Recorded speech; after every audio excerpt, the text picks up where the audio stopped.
So if you're enjoying, appreciating, benefiting from this series of short talks by Padmavajra on the life and liberation of Padmasambhava, him channeling these lightning flashes from the blue beyond, then please do consider making a donation to Padmaloka.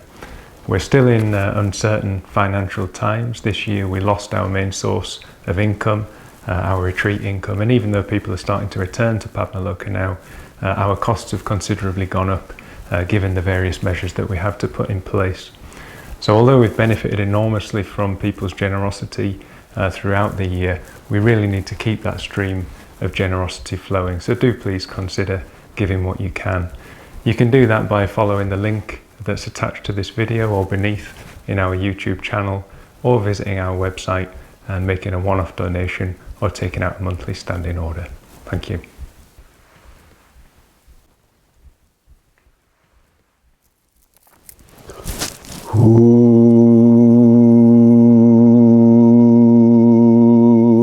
Again yogin abchangsam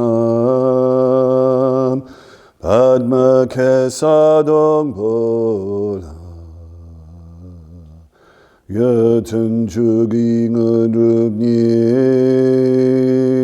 Padma shungni she sudra Godu kandro mungpoko Kiki jesu drupki Jingi rapchi shek suso Guru Padmasambhava Om ahung vajra guru pemata trengsa Vajra samaya Jasiddhi falahung Om ahung Vajra guru pemata trengsa Vajra samaya Jasiddhi falahung Om ahung Vajra guru pemata trengsa Vajra samaya Jasiddhi falahung Om ahung Vajra guru pemata trengsa Vajra samaya Jasiddhi falahung Om ahung Vajra guru pemata trengsa Vajra samaya Jasiddhi falahung Om ahung Vajra guru pemata trengsa Vajra samaya Jasiddhi falahung Om ahung Vajra guru pemata trengsa Vajra samaya Jasiddhi falahung Vajra guru pemata trengsa Vajra samaya Jasiddhi falahung. Then, in the fire heifer year, for the 4 great temples and the dozen smaller temples of Samye Monastery, the ground was divided into 20 parts under the direction of the abbot Shantarakshita.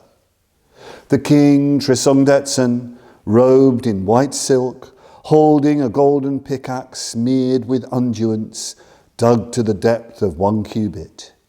From below there oozed up 3 oils from the earth, 1 white, 1 yellow, 1 red.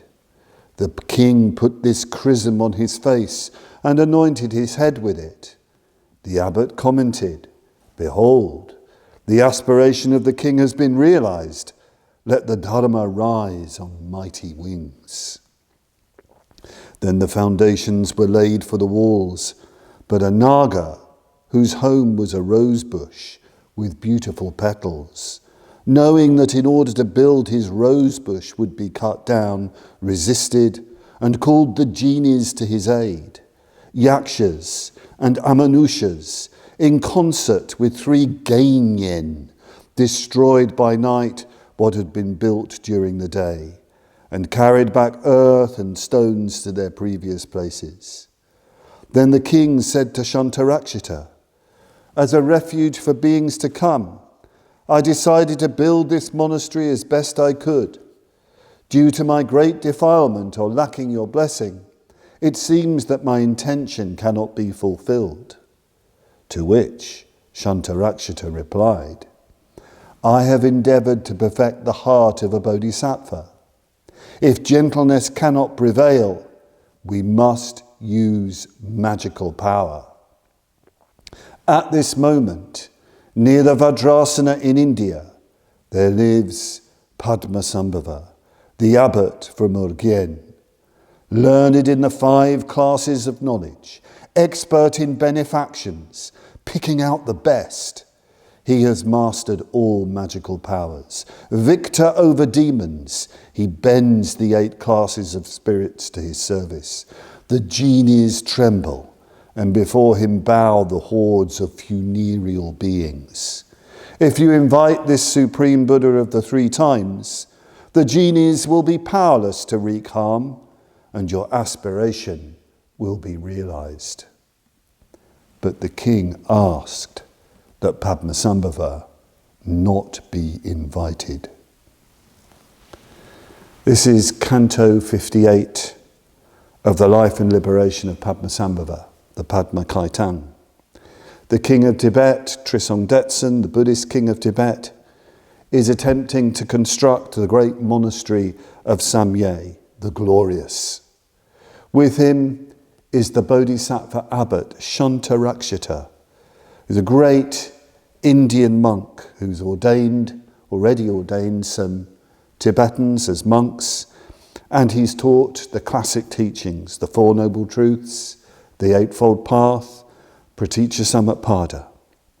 By all accounts, Shantarakshita was a very learned, a very good teacher. He's very kindly. He's known as the Bodhisattva abbot, very kind and gentle, very profound and clear in his teaching.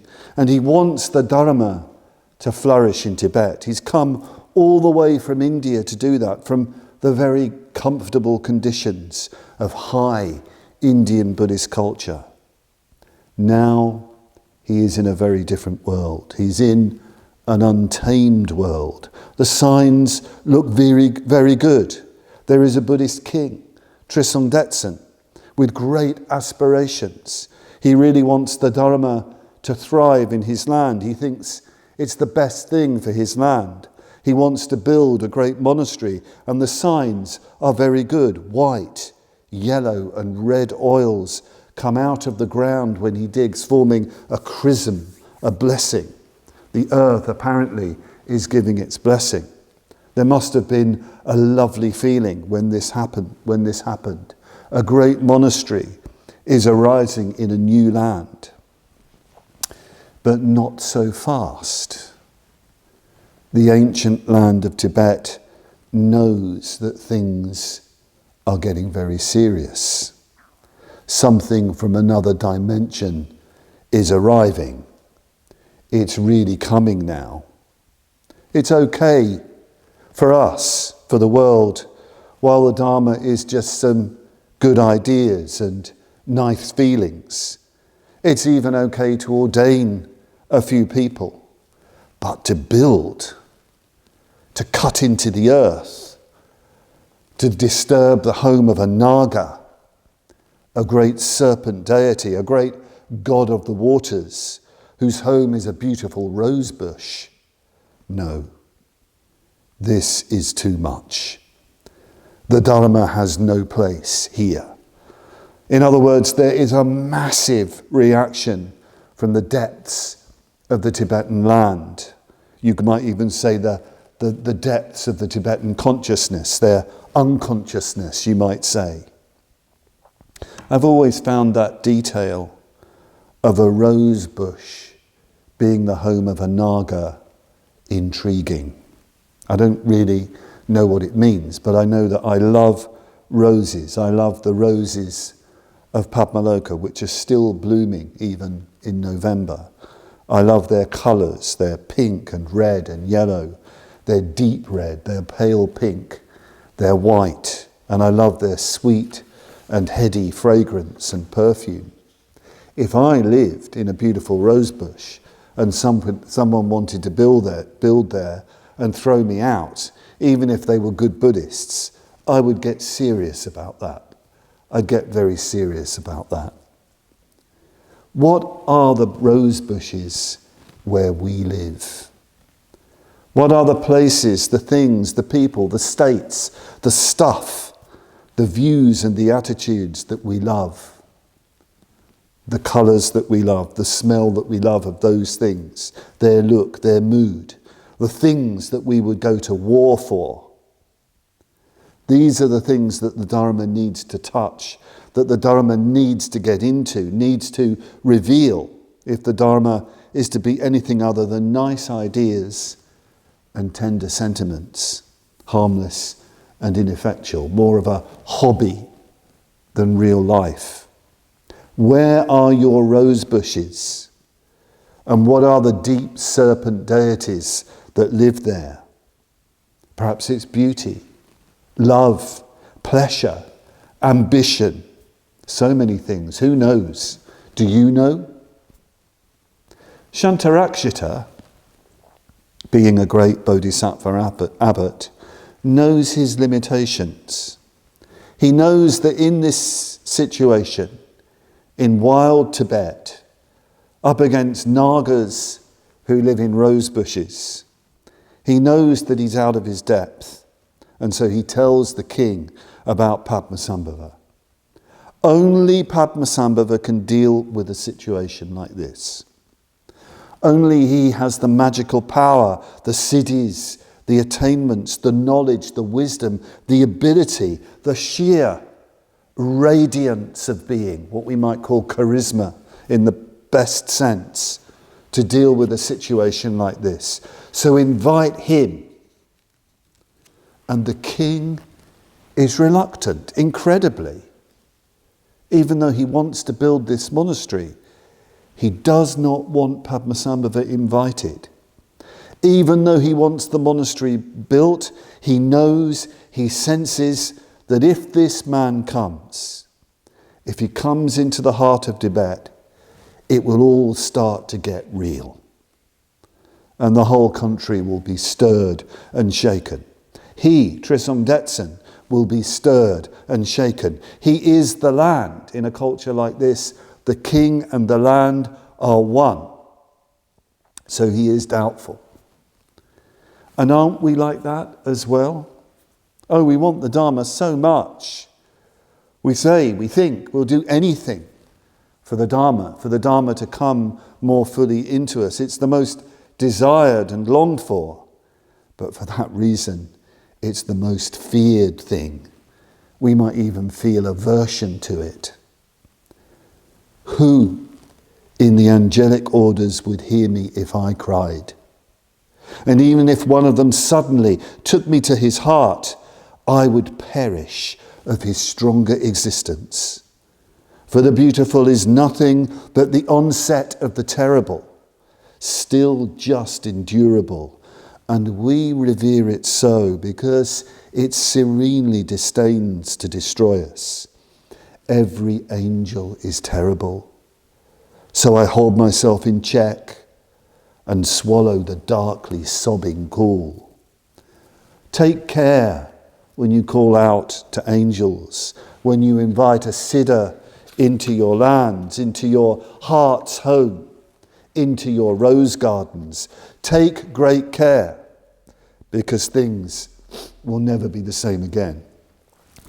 King Trisong Detsen did call to the siddha angel, Padmasambhava.